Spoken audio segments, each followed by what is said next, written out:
Before I get into the nitty gritty about Hokum, I will warn you guys so that way you don't get any spoilers. So you're safe to watch this video in case you have not seen the movie yet.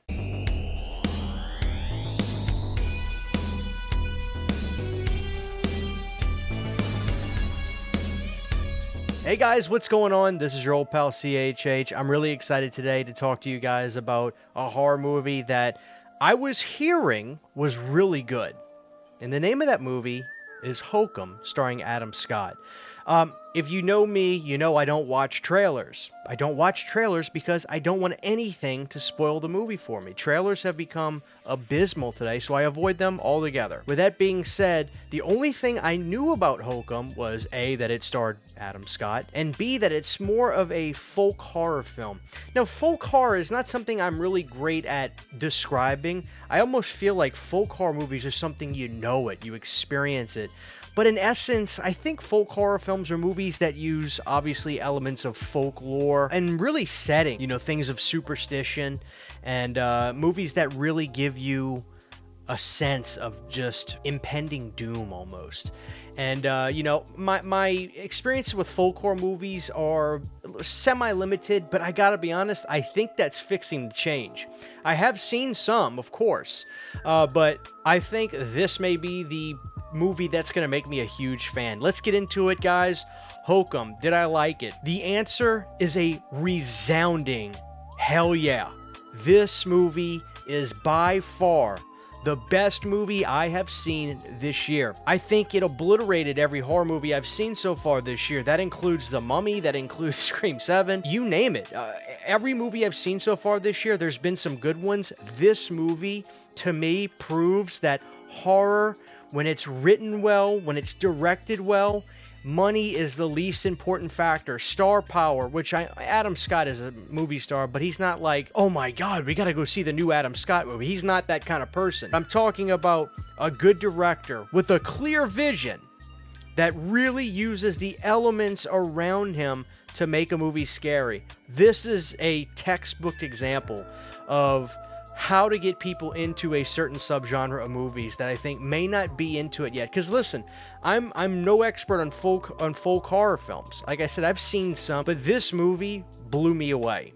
Let's get into a little bit of the plot synopsis, and then we'll stop there, and I'll give you my brief thoughts as a whole, then we'll get into spoilers. Alright guys, so essentially, in my own words, this movie Hokum is about a guy that's a writer who clearly has some issues going on in his life, you can tell through his actions, and decides to go visit a place in Ireland, a hotel specifically, that his parents went to before he was born. They would tell him stories about how lovely this place was, and he wanted to go there, A, to find some sort of peace and semblance, and B, to spread their ashes. His parents had passed away. Owen Bowman is our lead character here, and once he gets to this hotel, you start to see that there's things around him that are questionable, at the very least. The people around him seem to have certain aspects that would make anybody that's watching the film question, I don't know if I would trust that person. I don't know what to think about this.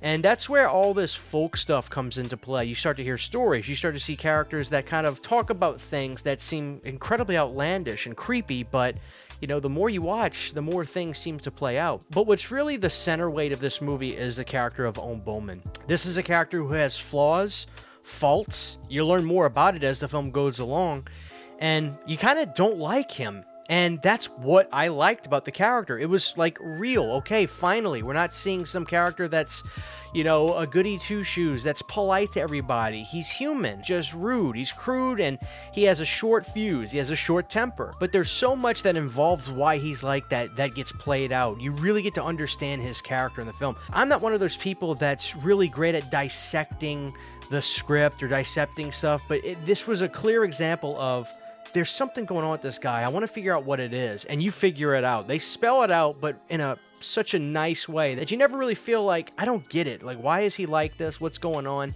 So that was done masterfully. Now, the crux of this movie is that when he gets to this hotel, he learns that there's this honeymoon suite that nobody's allowed to go to. From that point, everything starts to hit the fan between all the characters surrounding Owen Bowman and Owen Bowman himself. This movie, I'll wrap this up for the spoiler-free section, was literally, in my opinion, as close to a perfect well-knit made horror film that I can fathom. I mean, seriously, I have nothing that I genuinely want to complain about with this film. If this is what the folk horror genre has to offer, count me in. And Damien McCarthy, the director who did Oddity previously, I don't know if you would consider that folk horror or not, but regardless, I was a huge fan of that film, so I expected quality from this, but I feel like this guy just raised the bar. And everybody in my theater walked away being like, holy shit, that was scary. So I'm gonna stop it there. You're gonna get 2 resounding thumbs up from me. Now here's the spoiler section. Leave now if you haven't seen the movie. I won't be too long-winded about this, guys. I think that what was so great about this film was there were things that are kind of ambiguous, like that creepy looking rabbit. Now the way I interpreted that scene is that is a distorted version of what he remembers seeing on the TV the day he accidentally killed his mom with the gun. And that scene was definitely a standout, weird scene in the film, but it's the thing I really fell in love with. And I love that it was short-lived. It wasn't something that happened and then you saw it again. It would have played itself out too much. So I love that it was a short, condensed moment that people are going to say, oh, I remember that scene. That's what was great about that scene. The level of low-light scenes with people's faces coming in, like the old witch at the bottom of the hotel, brilliant.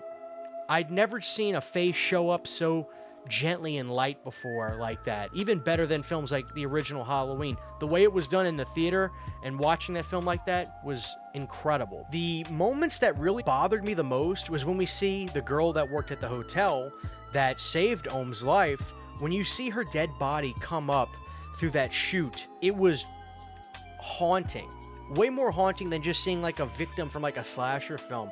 Usually with certain horror films, like especially when the buildup is so good in the beginning, I really feel like they lose that steam or it becomes less scary towards the end. In this case, at honeymoon suite, whenever they get to that portion of the film, basically the last, I'd say 30 minutes, I thought it was just as good, if not better, than the first half of the film.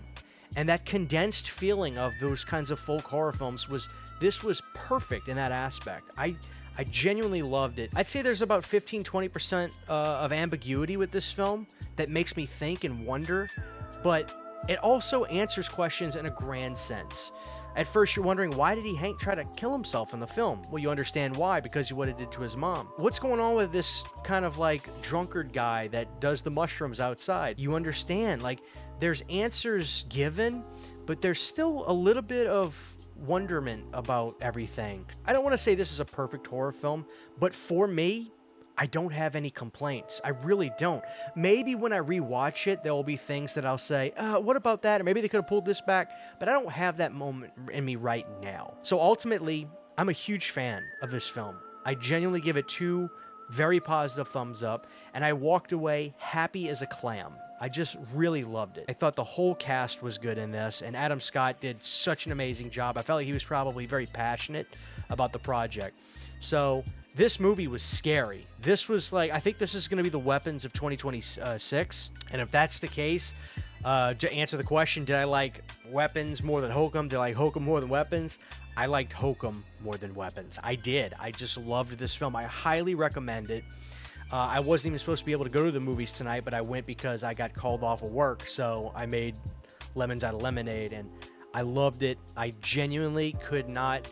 I would have kicked myself if I didn't see this movie in the theater. That's how much I enjoyed it. So please, guys, go out and give this a shot. Especially if you're like me and you don't have a whole lot of experience with folk horror. This is the one. This will make you a fan. Now I'm ready to find more films like it. And thank you to all of my Patreon supporters. Without you guys, this would not be possible. To get behind the scenes photos, videos, music, private live streams, and much more, you can subscribe to my Patreon for as little as $1 a month. Thank you to my patrons.